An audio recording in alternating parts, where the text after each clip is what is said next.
اللہ تعالیٰ نے انسان کے ساتھ آزمائشیں رکھی ہیں۔ جس طرح اللہ تعالیٰ کی طرف سے ملنے والی نعمتوں کو قبول کرتا ہے، اسی طرح اس کی طرف سے آنے والی آزمائشوں کو بھی کھلے دل سے اسے قبول کرنا چاہیے۔ اور یہ بات درست ہے کہ وما اصابکم من مصیبت فبما کسبت ایدیکم، انسان پر کچھ مصیبتیں وہ آتی ہیں جو اس کے ہاتھوں کے کسب کی وجہ سے آتی ہیں۔ بہت ساری قوموں پر عذاب اس لیے آئے کہ انہوں نے بعض گناہ کیے تھے، لیکن یہ یاد رکھیے گا کہ عذاب ہمیشہ گناہوں کی وجہ سے نہیں آتے، تکلیفیں ہمیشہ گناہوں کی وجہ سے نہیں آتی۔ انسان دکھوں میں، مشکلات میں صرف اپنی غلطیوں کی وجہ سے نہیں الجھتا، بلکہ نبی پاک علیہ الصلاۃ والسلام نے فرمایا ہے اللہ تعالیٰ کسی بندے کو کوئی درجہ دینا چاہتا ہے، اس کے اعمال اس طرح کے نہیں ہوتے کہ اسے درجہ دیا جائے، اللہ اسے کسی مشکل میں ڈال کے اس کے درجے کو بلند فرما دیتا ہے۔ بلندی درجات کے لیے، قرب الہی کے لیے، اللہ تبارک و تعالیٰ کی بارگاہ کی معرفت کے لیے بھی مصائب آتے ہیں۔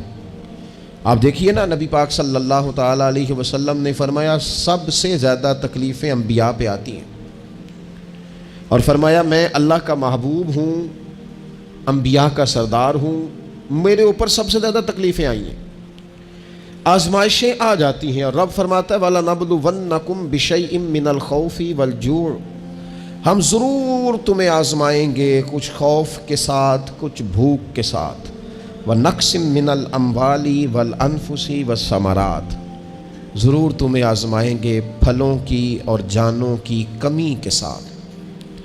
اگر تم اس میں ثابت قدم رہے، شکوے نہ کیے، اپنے رب کی رضا پہ تم راضی رہے، تو وبشر الصابرین، اے محبوب پھر جو میری رضا پہ صبر کریں انہیں میری جنت کی خوشخبری بھی عطا فرما دے۔ ہم تمہیں ضرور آزمائیں گے، خوف بھی، بھوک بھی، مالوں اور جانوں کی کمی بھی۔ مومن کی یہ شان ہوتی ہے کہ وہ کسی بھی موقع پر اپنے رب سے شکوہ نہیں کرتا، کسی بھی حال میں اپنے رب کی شکایت نہیں کرتا۔ نبی کریم علیہ الصلاۃ والسلام نے فرمایا اگر اللہ تعالیٰ کسی بندے کو بیمار کرے اور پھر اس بیماری پر وہ صبر کرے اور آنے والوں سے رب کا شکوہ نہ کرے، تو فرمایا اللہ تعالیٰ نے جو گوشت اسے دیا ہوتا ہے اس سے بہتر گوشت اللہ اسے عطا کر دیتا ہے۔ اگر اللہ تعالیٰ کی حکمت غالب ہو اور تقاضا اس بیماری میں اس بندے کے انتقال کے کر جانے کا ہو، تو فرمایا پھر اللہ تعالیٰ اسے شہادت کا درجہ عطا فرما دیتا ہے۔ آزمائشیں آ جاتی ہیں، انسان پر مصائب آ جاتے ہیں، دکھ آ جاتے ہیں، تکلیفوں کا سامنا بندے کو کرنا پڑ جاتا ہے۔ اب یہ کہ اس میں اپنے دل کو، اپنی روح کو قرار دیا جائے، اپنے آپ کو اللہ کی رضا پہ کھڑا کیا جائے اور ان حوادث کا مقابلہ کیا جائے، ان چیزوں کو دیکھا جائے اور یہ غور کیا جائے کہ میرا رب اگر اسی بات میں راضی ہے تو یقیناً اس میں اللہ کی کوئی خاص حکمت ہوگی۔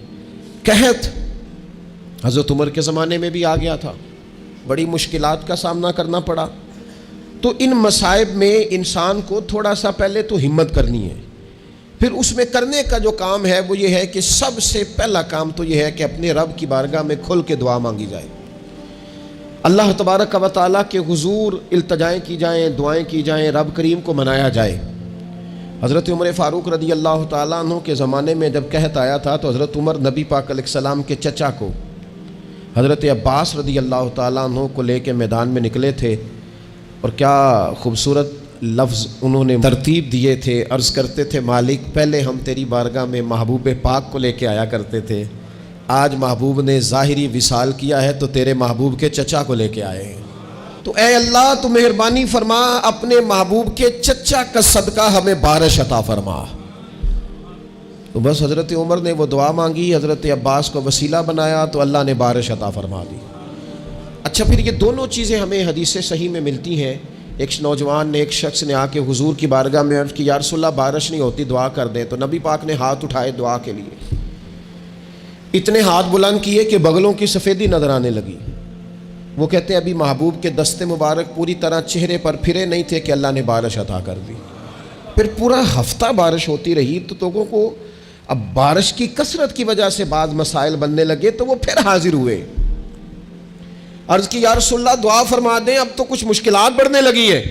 تو حضور نے پھر ہاتھ اٹھائے، کہ اے اللہ اپنا فضل نصیب فرما، مہربانی فرما۔ کبھی بارش کی ضرورت ہوتی ہے اور کبھی بارشوں کا کثرت سے ہونا وہ تکلیف کا باعث ہو جاتا ہے بعض جگہوں پر۔